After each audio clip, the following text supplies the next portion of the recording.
Good evening sa'yo, Idol Christian. Sabi mo na yun lang kasi mabilis tayong mawalan ng energy kaya nga gumagawa yung mga supplement na pre-workout at yung mga ah, caffeine at saka supplement para maging lakas tayo.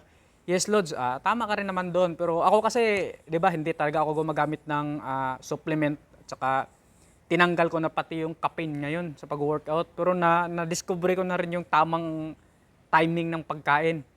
Di ba, kahit galing ako sa 24 hours duty, kaya ko pa ngang pagsabayin yung legs at saka chest eh. Tapos yung mga workout na yun, talagang push to the limit talaga. Kahit nitong nagka-hard cutting na ako.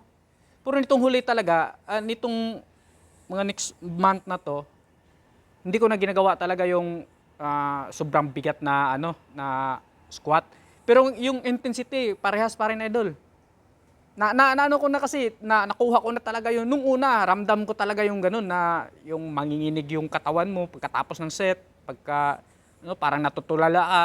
Lalo na nung una kong preparation, 'di ba? Nung nag-hard cutting ako, parang akala ko hindi ko matapos-tapos yung prep na yun eh.